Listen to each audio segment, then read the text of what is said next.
Olá, seja muito bem-vindo ao podcast Redigir. Aqui, Gislaine Buozzi, escritora e professora de redação.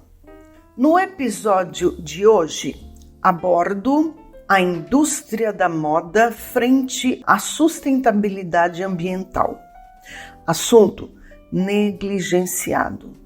Haja vista a ameaça a que o meio ambiente está exposto, graças também à interferência de gigantes do universo fashion. Sem dúvida, esse tema, por dialogar de perto com o nosso direito de cidadão, precisa ser discutido em sala de aula. Nesse instante, provoco vocês, todos os que me ouvem, para onde vão a calça jeans, os tênis e o boné que, apesar de bem conservados, caíram de moda. A discussão está só começando. Fiquem comigo até o final do episódio e vou provar a vocês que tá meio fora de moda acompanhar a moda. Deixa-me primeiro dizer que divido esse episódio em 4 blocos. Nesse primeiro, faço algumas considerações sobre a redação do Enem. Quero reforçar com vocês as competências da avaliação. No segundo bloco, apresento tema, repertório sociocultural e tese. No terceiro, faço a argumentação. E no quarto, sugiro caminhos possíveis para resolver a situação que nos foi colocada. Nesse primeiro bloco, digo que estão previstas 5 competências para a correção da dissertação argumentativa do Enem. São elas: 1. Domínio da norma culta. 2. Compreensão do tema, atendimento ao tipo e citação de um repertório sociocultural. 3. Seleção e organização de argumentos em defesa da tese. 4. Conhecimento dos recursos coesivos. E 5. Proposta de intervenção social com vista a resolver o problema enfrentado. Cada uma das competências, vocês já sabem, é avaliada em até 200 pontos, perfazendo então 1.000 pontos. Os 1.000 pontos que têm sido raros no Enem. Mas a gente pode mudar esse cenário. Para a primeira competência, domínio da escrita. Nossas aulas de gramática devem vir à tona. Avaliam-se a ortografia, a morfologia, a sintaxe de concordância, de regência, além do uso formal do idioma, que se contrapõe aos coloquialismos, às gírias e aos cacoetes da linguagem. Pessoal, olha só, quando falo da escrita formal, não entenda que se deva empregar palavras difíceis. Não, definitivamente não. O emprego de palavras difíceis, ao contrário do que possa parecer, significa anacronismo, significa escrita prolixa, empoeirada. A escrita, ainda que formal, não pode fugir do universo vocabular do leitor. O escritor não pode obrigar o leitor a consultar o dicionário a cada linha que lê. Até porque isso não vai acontecer. Com palavras simples é possível escrever períodos elegantes. O segredo da boa escrita está na correção e não na escolha de palavras cujos significados não sejam imediatamente conhecidos. Para a segunda competência, tema, tipo e repertório. Atenção aqui para não tangenciarmos nem fugirmos do tema. E lembremos, tangenciar o tema é focalizar o assunto mais abrangente, sem, contudo, abordar o recorte temático. Por exemplo, tema de 2023. Desafios para o enfrentamento da invisibilidade do trabalho de cuidado realizado pela mulher no Brasil.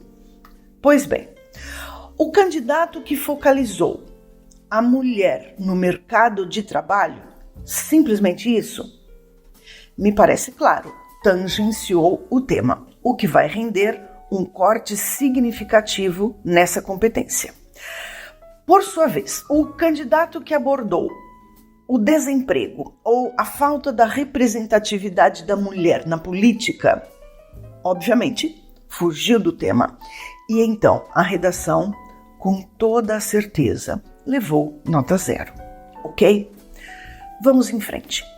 Para não incidirmos nem na tangência, nem na fuga, o ideal é que utilizemos uma vez em cada um dos parágrafos a palavra ou a expressão-chave do tema.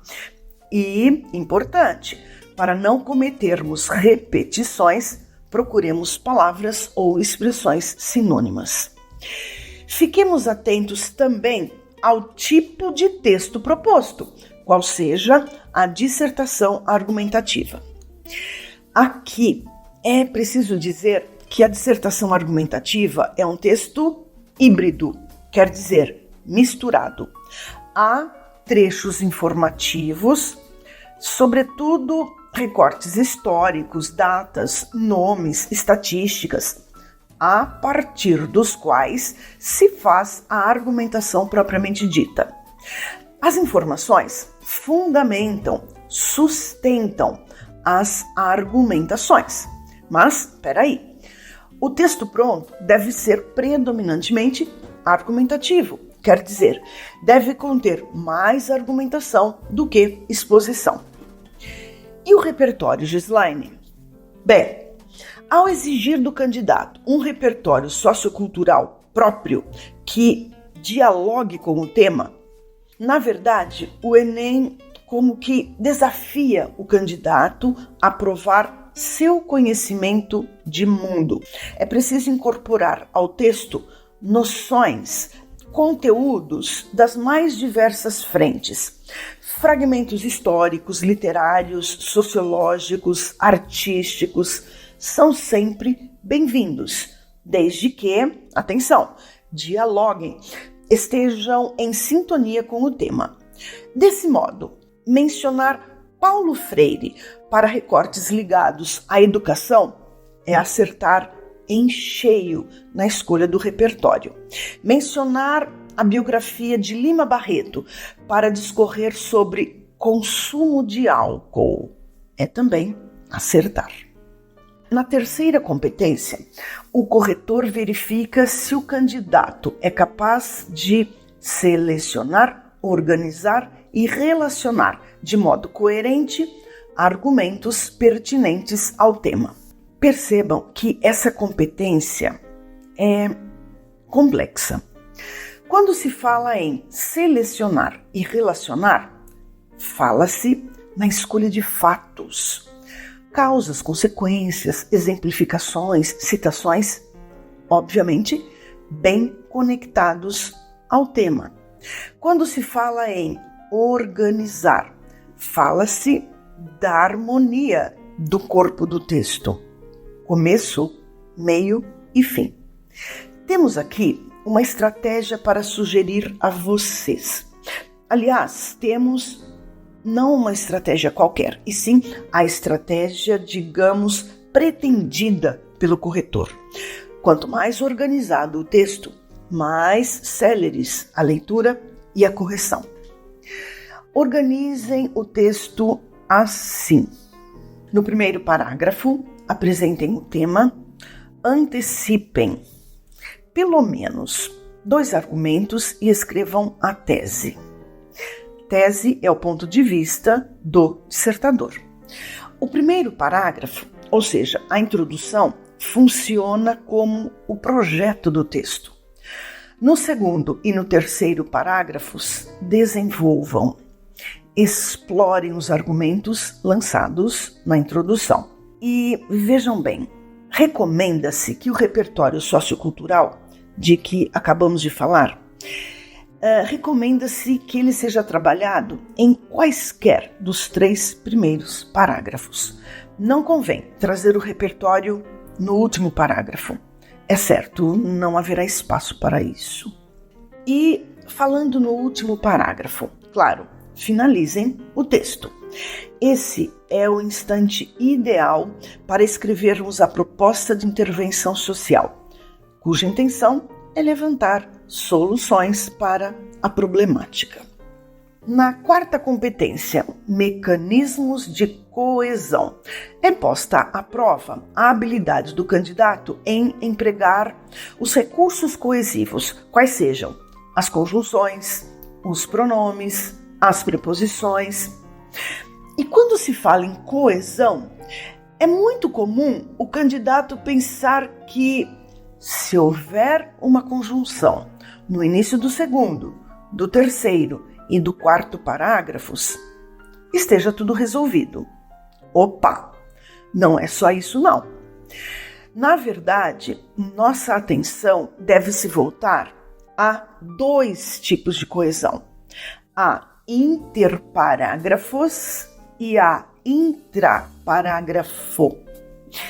A coesão interparágrafos é exatamente essa que acabamos de mencionar. É a coesão avaliada na superfície do texto. No início do segundo, do terceiro e do quarto parágrafos, deve, sim, haver uma conjunção ou uma locução conjuntiva. A coesão intraparágrafo é aquela que acontece dentro do parágrafo. Verifica-se o emprego correto de conectores entre as palavras e entre os períodos que compõem o parágrafo. Nessa competência, confere-se também a capacidade de o candidato escrever sem incidir em repetições. Vamos lembrar de um outro detalhe muitíssimo importante. Não devemos construir parágrafos de uma só frase. Quando isso acontece, o parágrafo torna-se labiríntico, ou seja, a ideia principal vai se perdendo em meio a tantas intercalações. Só mais uma coisinha, ainda sobre essa competência. O corretor pretende encontrar períodos simples, formados por apenas uma oração, e períodos compostos por coordenação ou subordinação, ou seja, períodos formados por mais de uma oração. Para a quinta competência, proposta de intervenção social, é preciso pensar em ação, agente, modo, meio e finalidade, além do detalhamento de um desses itens. Isso quer dizer que é preciso encontrar respostas para o que deve ser feito para resolver o problema, quem deve fazer, como deve ser feito, para que deve ser feito, e então detalhar, explorar um pouco mais, pelo menos um desses elementos. E, atenção, não se recomenda construir intervenções genéricas, engessadas, tais como: para resolver a questão, é necessário maior investimento governamental. Isso é lugar comum. Tem cara de um modelo pronto, não é mesmo? Procuremos propor soluções mais pontuais. Como assim, Gislaine? Ora, se as causas e as consequências foram apresentadas e discutidas, vamos pensar em soluções direcionadas a essas situações. Nesse segundo bloco, apresento a vocês o tema, o repertório sociocultural e a tese. O recorte temático é a indústria da moda frente à sustentabilidade ambiental. Percebemos logo de cara que estamos diante de uma situação-problema, que, ao final da discussão, vai exigir de nós caminhos para solucioná-la. Pois bem, mobilizemos as palavras-chave do recorte para, a partir delas, construirmos a apresentação do tema. Quais são elas? Indústria da moda, sustentabilidade ambiental. Peraí, está clara a vocês a noção de moda e a noção de sustentabilidade ambiental? Rapidamente, a indústria da moda abarca a criação, a produção e a comercialização de roupas e acessórios. Cabem aqui bolsas, calçados, cintos, chapéus, bonés, etc. Por sua vez, a ideia de sustentabilidade ambiental envolve a utilização responsável dos recursos naturais, a fim de preservá-los aos que vierem após nós. Esse conceito está ancorado na visão de que o crescimento econômico e o progresso social devem caminhar juntos em favor do meio ambiente. Feitas essas considerações, agora sim apresento o tema. A indústria da moda é um dos grandes vilões da sustentabilidade ambiental. Isso porque a produção de roupas, calçados e acessórios, quando desmedida, leva à contaminação e ao esgotamento dos recursos naturais do planeta. Na sequência, é preciso lançarmos o repertório sociocultural. Pondero aqui o seguinte: dificilmente encontraremos, assim, na rapidez necessária para vencermos o relógio do Enem, um repertório que contemple tanto a moda quanto a sustentabilidade. Ok, vale então focalizarmos uma delas. Para a expressão sustentabilidade, imediatamente me vem à tona a Constituição Federal. É isso. A legislação é sempre bem-vinda para a composição do repertório. Consta no artigo 225 da Constituição Federal que, vou ler o artigo: todos têm direito ao meio ambiente ecologicamente equilibrado, bem de uso comum do povo e essencial à qualidade de vida, impondo-se ao poder público e à coletividade o dever de defendê-lo e preservá-lo. Obviamente, também é possível revisitarmos o cinema e trazermos de lá, por exemplo, O Diabo Veste Prada. Acredito que todos tenhamos assistido a esse longa, que aborda as dinâmicas internas da indústria da moda e as questões éticas que estão por detrás do glamour das passarelas. Outro repertório pertinente é o conceito de modernidade líquida, do filósofo e sociólogo Zygmunt Bauman. Isso quando analisamos a moda sob a ótica do efêmero, do transitório. Vejam só, a tendência, a moda traz uma data de validade na etiqueta. A fast fashion, ou seja, a moda rápida, é o outro nome que se dá à descartabilidade de roupas e acessórios, o que se contrapõe à sustentabilidade. Tema e repertórios postos. Fecho o primeiro parágrafo com a tese. Assim, é preciso que não só os gigantes da moda, como também os próprios consumidores sejam conscientizados a respeito do quanto as passarelas têm custado à sustentabilidade do planeta. Neste terceiro bloco, faço a argumentação. Listo 3 causas e 2 consequências em torno do caos que se tem desenhado quando se coloca a moda frente à sustentabilidade. Vamos lá. Primeira causa: emissão de carbono e consumo de água. A produção em série é responsável por aproximadamente 10% das emissões globais de carbono e, acreditem, a indústria da moda é a segunda maior consumidora de água do planeta. Esses dados são do Banco Mundial de 2019. Sim, do Banco Mundial, que regula o avanço econômico sustentável. E cabe aqui uma informação das mais importantes. A indústria da moda é a segunda mais poluente do mundo, perde apenas para a indústria do petróleo. Uau! Segunda causa, o uso de materiais não sustentáveis. Cerca de 60% das roupas são fabricadas com fibras sintéticas, como o poliéster, que leva centenas de anos para se decompor.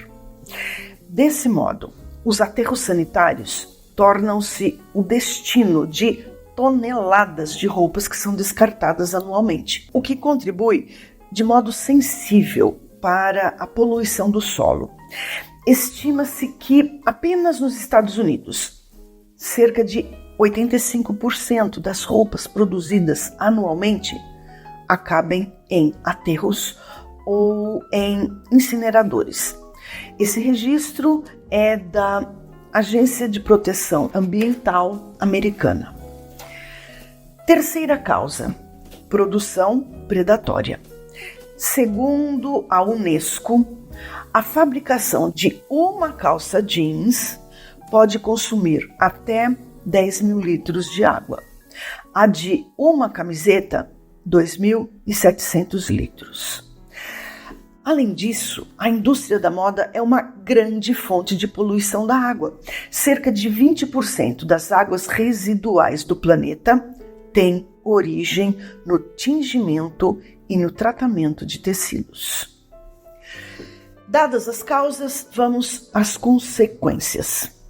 Primeira, esgotamento de recursos naturais e poluição.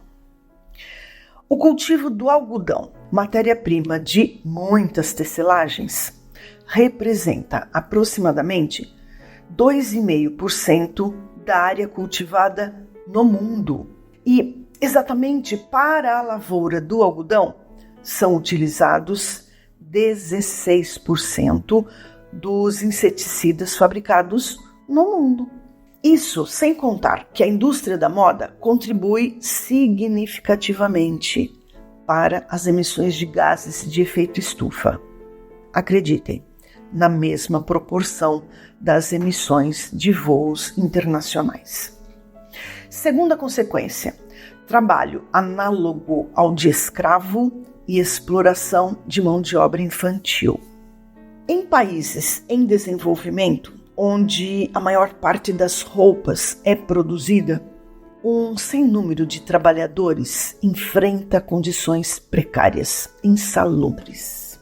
Um relatório de 2018 da OIT, Organização Internacional do Trabalho, estimou que cerca de 170 milhões de crianças estavam empregadas, em completo descaso com a legislação. Grande parte dessas crianças estava sendo utilizada na indústria da moda. E faço aqui uma ressalva.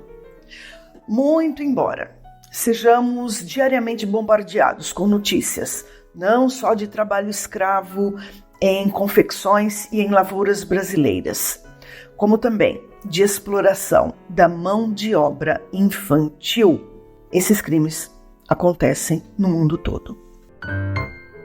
Neste quarto e último bloco, falo sobre intervenções para solucionar o confronto moda versus sustentabilidade.